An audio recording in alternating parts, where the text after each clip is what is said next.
Welcome to Actions and Limits. My name is Justin Atherton. I'm the Peak Performance Consultant for Confidence Unchained. With me as always is Paul Fortune. Paul is a mindset coach and the founder of A Call to Action. And together, we make Actions and Limits.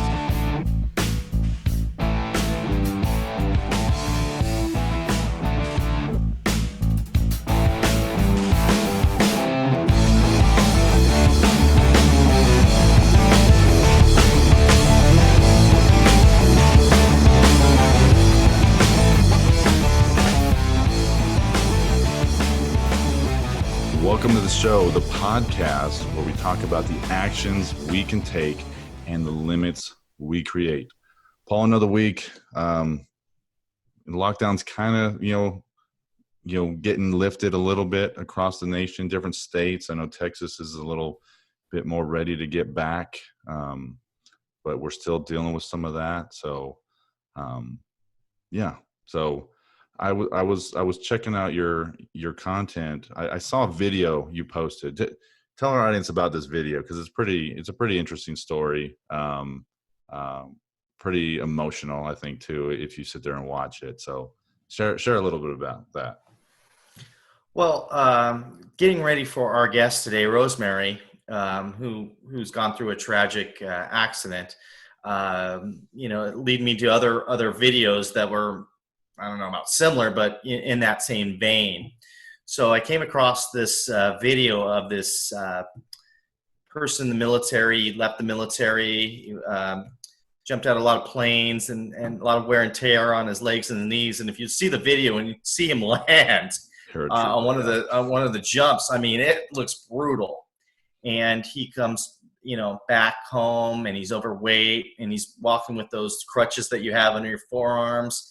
And he goes to different specialists, and the specialists basically tell him that, that's the best you're going to do. So obviously, when you hear that news, went through a lot of depression, looked like he gained a lot of weight. I think at some point, he started trying to seek, help with different yoga instructors, and a lot of them told him that, there's not much that we can do. And I don't know if our audience is big wrestling fans in the 80s and 90s, but a guy named Diamond Dallas Page, who I believe was on WCW, not on at the time WWF. He was one of their big stars, and it looks like he's a personal trainer now. And he said he thought he could help him. And you see the transformation. You see him in the beginning doing yoga and just falling. And he's falling hard. I mean, if you watch this video, and you can go on my Call to Action Facebook page, look at it, or my LinkedIn, my name, and see it. But he keeps falling. And at one point, I thought he was going to kill his cat because he was trying to do some stuff there. But he keeps going for it. He kept over and over again. He keeps getting back up, and that was the thing of it. And then at the end, it shows him sprinting, not just running, sprinting. He wasn't supposed to be able to walk without crutches, and he's sprinting down the road 10 months later. And the last scene of the video is him standing on his head, giving the Diamond Dallas Diamond, as they fade out. And he did all this in 10 months. Just inspirational stuff. Wow, that's pretty powerful, right? I think a lot of it goes into believing the things that you're told. Like, how many stories have you heard where the doctors say, hey, you're never going to walk again, you're not going to be able to do this. And if you believe it, if you go with that and never try, that's where you're going to be. So he believed the doctors, right? And said, like, okay, well, I'm just, this is just the life I'm going to have to deal with, and ends up being depressed, gaining a lot of weight. But once he found that one person to believe in him and help him through that process, I mean, like you said, 10 months, that's a huge change. And I think I saw it on there. It said he lost, like, I don't know if it was 140 pounds. It was like quite a bit. It was like quite a bit of weight, completely transformed his life. Think about, that's got to take a lot of mental strength to be able to get yourself through that. But even someone that's been in the military is already mentally strong. if you're exposed to those negative influences, those negative beliefs, like you're never going to do this again, we can fall, subject to that. And so it's not a bad idea to reach out to other people and find other opinions, other ways to get things done. So I'm sure before he joined the military, maybe he never did yoga, but afterwards he's like, what can I do? Let me figure, maybe I'll try this. Maybe I'll try Pilates next. I don't know, doing different things, right? Exposing yourself to new information. So yeah, I'd suggest everybody to go check out that video. Go to Paul's Facebook page. Go to his LinkedIn. Check out that video. It's pretty inspirational. So Yeah, call to action. Go to our call to action business page. But anyway, I want to get into just the power of belief. I mean, it's such a powerful tool that a human being has. Probably the greatest tool that a human being has is the power of belief. I always tell my clients, I tell pretty much everybody this: if you can believe, you can achieve, and I firmly believe that. There you go. I like it, Paul. I like it. If you can believe, you can achieve. So I'm excited to bring out our guest, Rosemarie Rossetti. Before we bring her out, let's go ahead and touch on our sponsor. So our sponsor from the beginning has been Frontline Standard, and Frontline Standard Apparel is a veteran and law enforcement owned patriotic apparel company based out of Texas. And with every product purchase from Frontline Standard, they donate $1 to nonprofit organizations that support American heroes.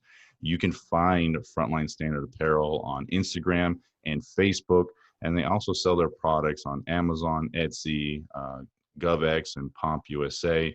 And if you direct message them and mention the Actions and Limits podcast, you can get 35% off your entire order. So thank you again to Frontline Standard for continuing to be our sponsor. Now, let's get to our guest, Paul, because I'm excited to bring out Rosemarie. So Rosemarie Rossetti, she's a powerful, internationally known keynote speaker, trainer, author, consultant, and president of Rossetti Enterprises Incorporated. And Rossetti's life was transformed when a 7,000-pound tree came crashing down on her, paralyzed her from the waist down. And Rossetti looked deep within herself and found new strength and resolve. Determined to make a difference for others, she shares her dramatic personal story and the life lessons she learned. She demonstrates how to live with conviction and rise above misfortune. She empowers audiences to embrace change, improve performance, and unlock their competitive advantage. She taps into what motivates people to change their behavior and achieve their goals. Everyone, welcome out Rosemarie Rossetti. All right, Rosemarie, welcome to the show. We're so glad to have you here on the Actions and Limits podcast. So thank you so much for joining us today. Well, it's my pleasure. Thank you. Yeah, Paul and I were reading your bio. We were going over a lot of your content, and you've got a very powerful story, and it seems like it resonates with a lot of people. So if you share that with our audience, like how you got to where you're at today and working in the projects that you're moving through right now.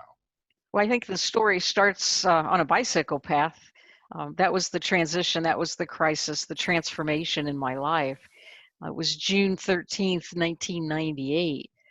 We were celebrating our third wedding anniversary. My husband and I went for a bicycle ride. It was a beautiful Saturday, no wind, no rain, no storm, Caribbean blue sky, and we were riding together on a beautiful bicycle trail when all of a sudden my husband heard what he thought was a gunshot, but it wasn't a gunshot at all. He was warning me, and what he saw was a tree, and it was halfway to the ground on a path. And literally in an instant, I was crushed by a 7,000-pound tree and instantly paralyzed from the waist down. So that was the transformational moment and the struggle, of course, to take back my life, lucky to be alive, and to rebuild the businesses. So that's got to be something pretty hard to recover from, like just not only physically, but the mental aspect of that. So how did you work through that process of of getting to being that positive force in the recovery process from that, and how long did that take? Well, Justin, what really happened, if I could tell you frankly, when I was life flighted with the helicopter to the emergency room and was meeting all those surgeons and doctors, I knew that the injury was bad. So when the anesthesiologist came over and put the needle in my arm for me to go to sleep, my last thought was, will this be my last thought? Is this the end of life for me? Hmm. So going into a surgery thinking I might not ever wake up again, and then on Sunday, waking up for the first time, laying flat in a hospital bed, listening to the whirl of all the equipment and seeing all the needles and tubes in my body, I was lucky. And I, mentally thought to myself, I lived through this. No matter what it is, I'm going to take this life and move forward. Little did I know the extent of my damage there. I was just lucky to be alive and vowed to myself that I have a second chance and take it forward. Hmm.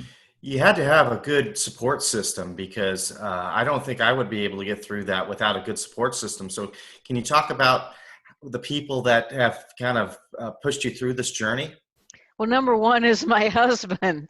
We had been married 3 years, Mark later. He's a wonderful person in terms of he saved my life on the bike trail, getting the emergency crew there, and was right there by my side, never left me every day in the hospital. And he continues to this day, now that we're in 2 decades later. He is there to support whatever I need in terms of building my business, supporting me through life. He's a loving and caring husband. That's number one. Number two is all of my family, my friends, my fellow colleagues in the speaking profession, my neighbors. They all rallied around me in a huge way, financially, emotionally, and helping, giving me ideas to rebuild my business and rebuild my life and continue to support me through the 2 years of occupational therapy and physical therapy. You have to give credit to all those doctors, nurses, and therapists who worked with me for those 2 years, 3 days a Oh. week. Hmm. I wouldn't be what I am today without their intervention and positive attitude to let me see that the future could be restored in a new way. Wow, that's pretty powerful, Rosemary. Just, and I think Paul touched on, that having that support system is so important. I think, that's a theme that we've seen with a lot of people, recovering from some traumatic event in their life, having that support system. But now you take that and share it with other people. You share that gratitude and that positivity with others, like how, like with the audiences and the clients that you reach. Like how do you see that impact? It's got to be pretty powerful for them to hear your story. I get feedback from my audiences. I am on the stage quite a bit, and now I'm doing a lot of virtual programs. So the feedback is a little different now with virtual programs, but Sure. when I was on the stage, you could hear the applause, you could see the standing ovation, you could see people bringing tissues and Kleenex out. You could have a line of people wanting to buy my books, wanting to just meet with me privately, wanting to ask for a hug or a photograph. So there's been a tremendous impact that I have been privileged to know about from the audience members who feel like sharing that with me. And of course, there's another audience member that just goes away quietly and doesn't say anything, but their life has been transformed. Sure. Talk to me about the mindset because I gotta believe that there was a lot of frustration, especially in the beginning, and there's probably still a lot of frustration now because of all the stuff that you used to be able to do and you can't do the same way as you did before the accident. So when you have these negative thoughts in your head, how do you transform them to be more positive? Well, there is such a thing as a good day and a bad day. And when I look at some of the things that aren't going well, I don't usually say it's a bad day. It might be a bad hour. And I There you go. try to make a real quick pivot. If I feel sad, I know that I'm thinking something that's making me feel sad. So it's like changing the station on a radio dial. If you don't like the music, change the station and get something else. And so that's my attitude. If I have a sense that I'm depressed, I'll either change my location, change my mindset, um, and focus on why am I so sad? Why am I so depressed? And change that thought, because the thoughts are what's bringing in the emotion. And if it's a negative emotion, I want to get rid of it. So maybe I'll go outside for a walk or take my bicycle on a ride, or just talk to somebody about what I'm feeling and why I'm feeling this way to move forward. They don't go away quickly. Yeah. Sometimes they linger in sleepless nights, and they go on for a while as the problem is still there the next morning. That's that thought awareness. I talked about it with some of my clients, like really just being aware of the thoughts that are crossing your mind, and being able to separate them and go, well, this isn't me. Let me listen to what it's saying. Like you said, I'm thinking about a sad event or a sad thought and it's making me sad. And I like what you said, hey, I want to change the station. Like, I don't want to hear this anymore, rattling around in there, and just affect your own mood. Because I believe we can. And I think you're on that same page. The fact that we can affect our own mood just by, changing the circumstances, whether it's going for a walk or, I know Paul likes to, sing songs to pump himself up. But we all have those little things that we can do to really change how we feel. And I think a lot of people don't understand how much power we have when it comes to our thoughts. So I think It's you hit that true. right on the Very head. true, Justin. Good points you made. Yeah. Talk to us about the stresses that you had to do of basically building a home from scratch and learning on the fly on what's going to work for you and what's going to work for your husband, because I believe your husband's what, 6'4", so Yes. obviously it's going to be a little bit different for him than for you in a wheelchair. So if you could talk about that a little bit for us. Well, coming home from the hospital in a wheelchair was a rude awakening. That house was not going to work long term, in that the carpet was too thick. I couldn't be independent rolling around. Some of the doors had to be removed. Things that were in the kitchen cupboards and cabinets I couldn't get to. So we knew that we had to build another house. And indeed we did. We took a big project. We built a national demonstration home that showcases universal design, accessible design, and green building. It was a project that we led for 32 months in construction, but prior to that, it was years of design and putting a whole team together, as well as contributors. We had over 200 companies that contributed their products and services so that we could build this home as a national model. In addition, we had hundreds of volunteers in the construction phase. So yes, we had a height difference. In this wheelchair, I'm only 4'2". When I stand, I'm 5'1". So we had to make sure that the universal design elements were in place. So it didn't matter if someone was short or tall, seated or standing, disabled or not disabled. That's what universal design is. It's for everyone, regardless of their abilities.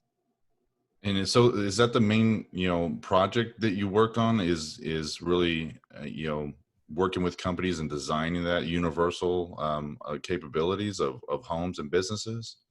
That was a project that took us many years, Okay. starting in 2004 when we hired the architect, and finally moving in 2012.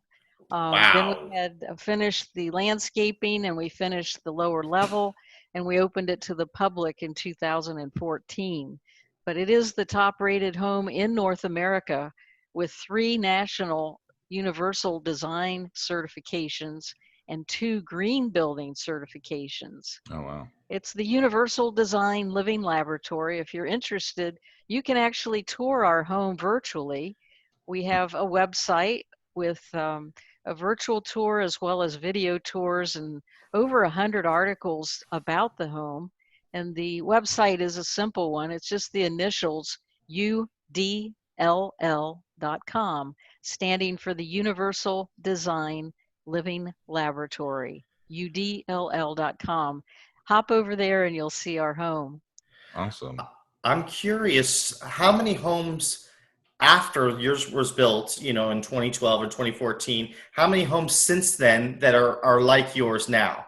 There's no way for me to know. This is a international world. Universal design has been around for a while. It wasn't that I had discovered it. It was known in the 1980s, even before the Americans with Disabilities Act. So builders had been building with some of these features, but it was our intent to use this as a model for the design community as well as consumers to spur their interest so that homes could be livable for a lifetime. Wow. And you're still living there right now? Oh, yes, it's a privilege. Oh, so we can go in there and literally be like, all right, this is where Rosemarie, cooks dinner. This is where Rosemarie goes. It's a very intimate tour. How many times can you actually go into the homeowner's bedroom? Yeah. We've had over 3,000 people physically touring our home since we've opened it up, and that Wow. started during construction. Okay. Well, what kind of projects are you working on now? Like what are you crafting your business to be, today? Well, it's a very information rich business. I have a book that I wrote. It's the Universal Design Toolkit. So that is out in print as well as available in a PDF. And that's going out to the design community and consumers who want to know what we know and to guide them to create homes that are livable for a lifetime. So we are continuing to promote my book, The Universal Design Toolkit, and I speak all around the country. We're looking for webinars. We're looking for on-stage appearances when the stages are back open again. Sure. So there's a lot of information as well as consulting. We have some clients from the past and we have clients in the future that have booked us to look over their plans, share our ideas to make their homes even better than it was in the original design, where the builder or the contractor or the architect had drawn up the home. My husband Mark and I are just great at looking over a set of plans and offering some improvements that are going to really help them with their independence and safety for their life. So you were speaking before the accident. So what type of topics were you speaking before the accident? It was totally different. Yeah. I'm a specialist in presentation skills and train the trainer programs. So that's what I was delivering at the time. I had started Rossetti Enterprises Incorporated, my speaking business, in January of 1997. So here it is a year and a half later, I get hit by the tree, and suddenly the business stopped, the income stopped. I also had a publishing company, and that had to stop. And the transition was absolutely radical and very slow before income started coming my way from speaking again. Sure. And you brought it up, when the stages get opened back up, talking about the pandemic that we're still dealing with. And so how has your mindset over the years from, dealing with, this event, how has it prepared you for this moment, like today, and this rapid change that everyone is going through? Like, what do you see moving forward in your business, and what are some things that we can implement to make that rapid type of change? You're right on. This change in the pandemic is very similar to the change that was sudden in my life in 98. I've been talking to my husband very frankly about that, saying I am well suited for this pandemic. If I have to pivot my business so that I'll never be on a stage again, it's like never walking again. So if I couldn't walk, I still could use a wheelchair. And now, if I can't be on stages, I still have the same information. I can still transfer the knowledge and make a transformational experience. Even though I'm not there physically, I think my message resonates over the internet, and Yeah. I can still transform an audience and interact and engage with them in virtual elements. Are you in business with Mark, or does he have his own career altogether? Mark is in business with me. He's my tech support. He is right now working on a brand new website showcasing that I do these virtual programs. So we're revamping the old website to reflect the new and improved delivery methods so that people understand. Don't hesitate. I'm available on multiple platforms. I can be live or I can be recorded and you can watch it over and over again. I'm ready to go. We've got new equipment in the house, and Mark is a great technology wizard. So he was doing that in '97 when you were starting this speaking business. He was helping you. He was the tech guy for you then, or was he doing something else? Somewhat, yes. He Some had his okay. own business too. He was doing websites and hosting websites for a lot of other clients at that time, but he gave that up when he started the construction of the new home. He was the general contractor, he was the builder, so he couldn't run his business anymore. It was full time, build the house. There you go. Wow. So So that probably brought you guys together in a lot of ways. Probably could have brought you guys apart too, because building a house that just sounds very, very stressful. And you telling me that there was thousands and thousands of volunteers. So there's a lot going on. There was a lot going on, and Mark and I had to be in contact very closely with all the sponsors, the contributors, getting all the products in and looking at the proposals. We had never built a house before, and believe me, we will never build another one. We hired some consultants to help us, some building management consultants that would look at the proposals from the subcontractors. We had a team of interior designers. We had an architect, a landscape architect, lighting architect, universal design specialist. I mean, we had a huge team to collaborate. What a big, hairy project. We were so naive. We had no idea how big this project was, and it just consumed us. wow.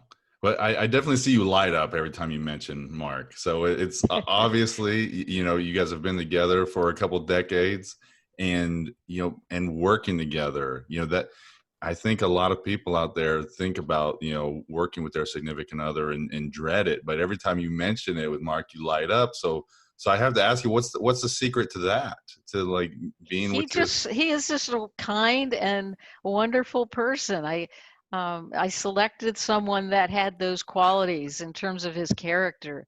He never once gave me any doubt that he was going to stay in the marriage. And we were warned early on by our doctor that half of the marriages end in divorce after something this tragic. Mark never left my side. He was there all the way, supporting me and sacrificing and doing without to make sure that I was cared for. He built this house for me. It was a love story. Yeah. Yeah, that's a pretty powerful story, Rosemary. And I can see how you're just getting a little bit emotional talking about Mark, and it even connected with me, right? It's that how powerful is that you choosing someone that being that partner with you in every aspect. So that's pretty powerful, and I think that there's a lot that people can take away from that aspect as well. Like you said, him building the house for you, and that's your love story. Like that's a pretty great story there, Rosemary, and you're still living it, right? Oh, yes, we are. We're going to be celebrating that anniversary just in a few weeks, having lived here now 8 years. He's got a lot of maintenance to do after 8 years, and um, only he can do it. And he's very talented with all the skills necessary to keep this house humming and to preserve the business and look forward in the pivoting to make sure that this business survives. So, this being over 20 years since your accident, you kind of hinted at it. Is there some things that you've been able to do physically that you weren't able to do after the accident? Are you able to you stand and take a few steps or? With help, I have a walker with 4 wheels, so I can roll around the house or go out in the landscape on the patio. It's just exercise, it's not function. I wouldn't go out in the community with it.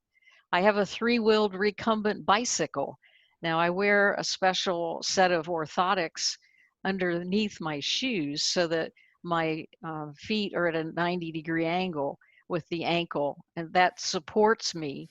And then I wear bike shoes and I have cleats on the bottom. and then the pedals have the clamps. So I have enough strength in my legs to ride that bicycle every day, weather permitting and schedule permitting. I go, this past weekend, we were out for an hour and a half. Every Wow. day, we're out in the neighborhood anywhere from 45 to 60 minutes a day. So that How was long did it take? How long that. did it take you to get to that level? Well, of course, it's slow. To be able to move my legs when I first came home, it was not happening. It took a long time for physical therapy to slowly get the thigh muscles back again. Now, the ankle muscles and feet muscles are still not there. I can't move my feet, but the thighs are very thick and very strong. And that is over time by swimming. I swim laps and riding the bike and going to the gym and using the gym equipment when it was open to strengthen my legs. So there was a lot to do to strengthen those legs to be able to bike again. However, I went back to that bike trail on the second anniversary in my new bike for the first time. And I rode that bike trail again so that I could think about what that was like for me 2 years prior when that tree fell on top of me. Wow. Mark then showed me the tree that was laying on the ground, that very tree that had hit me, and explained where it came from behind me on the right side and how the power lines also fell. So that was important to me to celebrate my life on that victory ride on the second anniversary of the accident. Hmm. Wow. That again, yeah, that's a pretty powerful story, Do you Rosemary. have a physical therapist or a personal trainer to help you, or? There were many. At Uh-huh. this time, I'm on my own. We Okay. had a personal trainer at the health club for a long time. And as I said, 2 years of physical therapy and occupational therapy, 3 days a week. So there were a lot of people involved with that recovery. It sounds like you're getting more cardio than me and Paul are right now. Yeah, Able to move around. I'm not riding a bike for an hour and a half a day. that's great. I feel like I'm slacking. You may be a little faster than I am, but I think I've got the duration. There you go. That's Slow and what's steady important. wins the race. Okay. Well, that again, I love your story, Rosemary. So with the idea of the Actions and Limits podcast, we like to share or ask these of our guests. So what would you say is one action that we can take to really make a huge impact in our lives right now? Well, right now it's a matter of doing something new every day and focusing on what that new world is going to be, what that new normal is going to be, and be ready to put the old normal aside and don't hold on to it so much. Just to anticipate these changes are going to be permanent in our lives. Sure. So move forward and embrace it so that you don't become carry out and no one is able to work with you anymore. If it means transitioning what you do and how you do it, it may be a career change totally. And look at it as what might happen is this opportunity might present itself. And if you look back a year later and you realize that this adversity actually led to an opportunity and your personal growth, I mean, that's really the pattern. Hmm. Adversity is followed by opportunity, and that is your personal growth. So go forward and move on it. Yeah, I really like that. And it has to do with your adaptability, right? It's if you're just going to be stagnant in what you're doing or set in your ways and being like, I'm going to do this no matter what. Well, if it's not working and you can't adapt, then you're going to be extinct. Whether it's your business or your relationship, whatever that is. So I really like that message, Rosemary.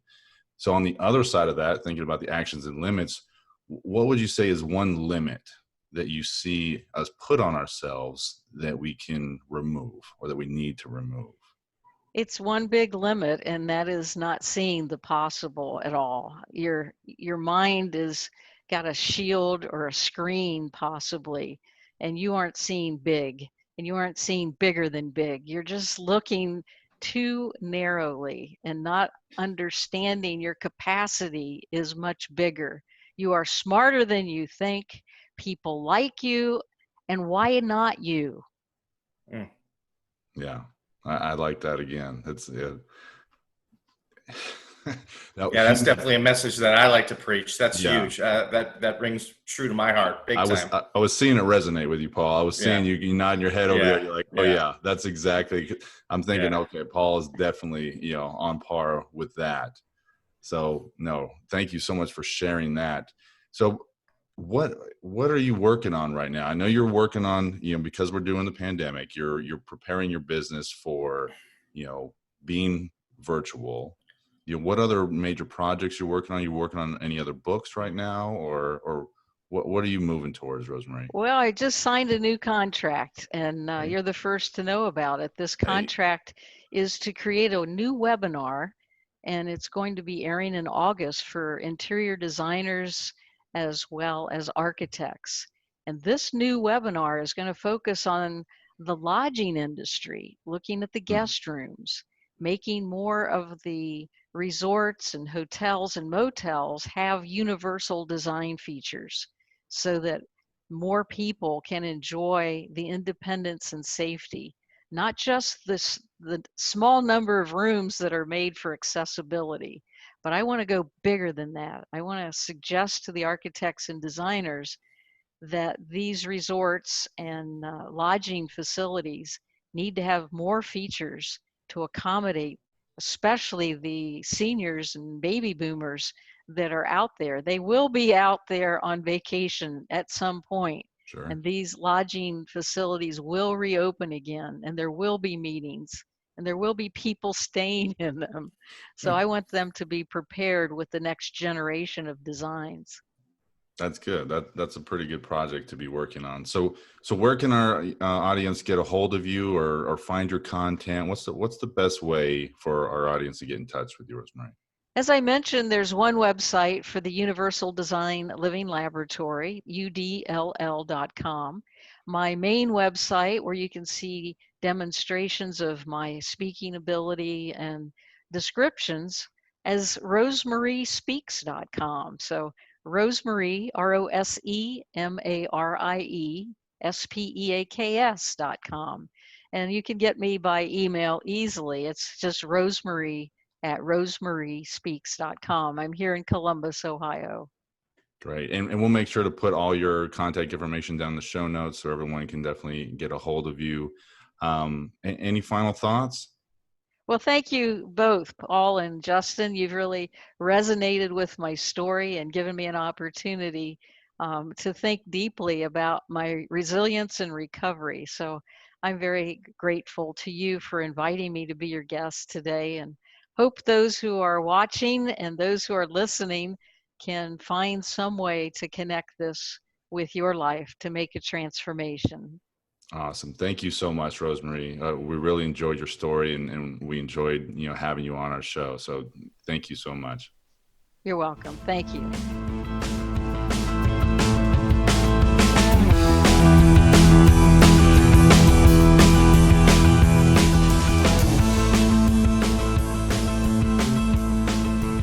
All right, Paul. What a great guest. Rosemary had such a powerful what was your take on it, man? Her mindset.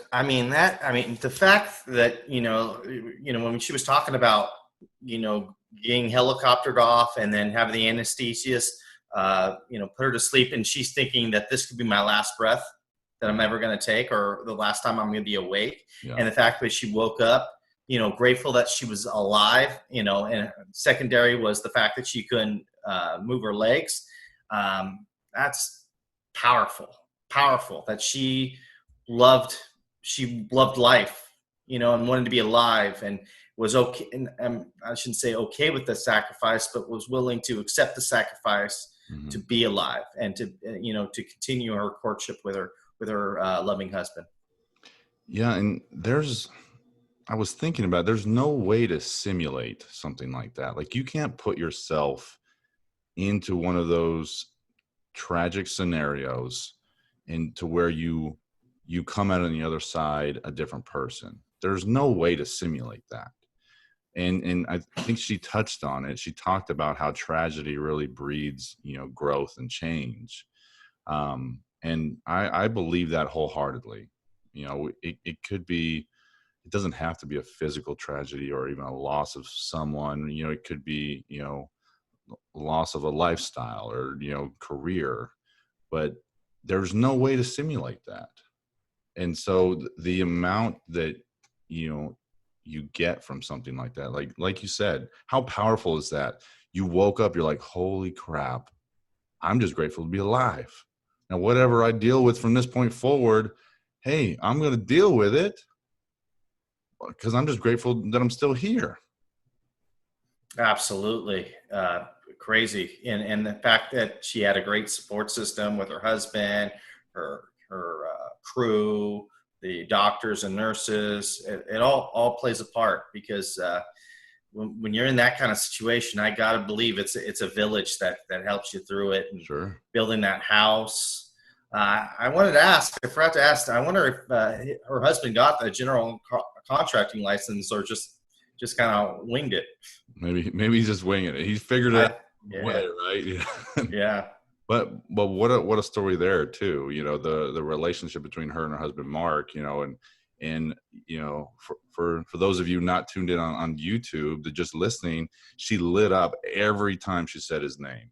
And to think about that someone that is there to support you and working with your business and built a house for you and is there every day to help you. Man, that I want to meet the guy. I want to meet Mark. He's got to be a hell of a guy, right? Well, you look at something like that, and she alluded to it. I mean, that type of tragedy, especially only being married a couple of years, most of the time that's going to break a marriage. Sure. With no right or wrong, nobody's right or wrong in the situation, but just the frustrations of the situation being so hard. So it's a testament to their love for each other and their compromise and their commitment that they've been able to weather the storm. Yeah. Super powerful story. So, well, let's wrap up the show with another segment of Ask Paul Anything. I had a pretty good question here that came in. Let me pull it up. This question is from Jessica in Nashville. And Jessica says, Paul, after working with your clients all day, what do you do for good mental health? Well, I love this question. This is a great question. I do a lot of things. One of the things that I do enjoy doing is I like taking a ride, and a lot of times by myself in a car. And I live close to the coast, so I go up Pacific Coast Highway. And a lot of times I'll just roll down the windows and I just hear the sounds and not have any music on and just let so-called nature. I mean, I know I'm listening to cars and stuff like that, but listening to that driving through and just letting my mind wander and not really thinking about anything in particular, but just letting my mind just relax and go. That is huge. A lot of reading. I've been really picking up books lately, and that really helps me because it's like for somebody who doesn't like to read much, it's like watching a movie. When you're watching a movie, if it's a good movie, you kind of lose yourself to the movie and lose yourself to the characters, and you kind of forget about your problems. Sure. That's the same thing about when you're reading a good book.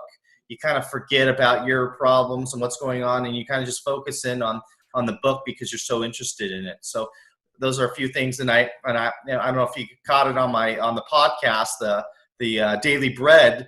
I said that I like to sing. Sometimes if I like to just sing really, really loud. I'm not that great of a singer, but that's not the point. The point is just the enjoyment of singing. And so those are some of the things that I like to do to kind of escape from the wear and tear of helping my clients. Yeah. And I like all of that. It's because you don't really think about that as being coaches and I don't think I thought about it before getting into the coaching or consulting that, it does wear on you. And so that's a pretty powerful question, to be asked, what do the coaches do for their own mental health? And so that I think that's great that you have those things to escape from that and to recharge yourself, because it is mentally taxing to have several phone calls throughout the day, helping people deal with their issues. So no, that's great that you have those different outlets to recover from that. So, but great show, Paul. Another great guest. Thank you, Rosemarie, for coming on and sharing your story with us. And to all our listeners out there, make sure to look up Rosemarie and her content. Everything will be in the show notes. And keep sending your questions to the Actions and Limits podcast. Send an email to actionsandlimits@gmail.com, and you can get your question featured on the show. And Jessica will be sending you some Frontline Standard swag, so be looking out for that. Great show, Paul. All right, for Justin Atherton, this is Paul Fortune. We'll see you next week. All right, see you next Monday.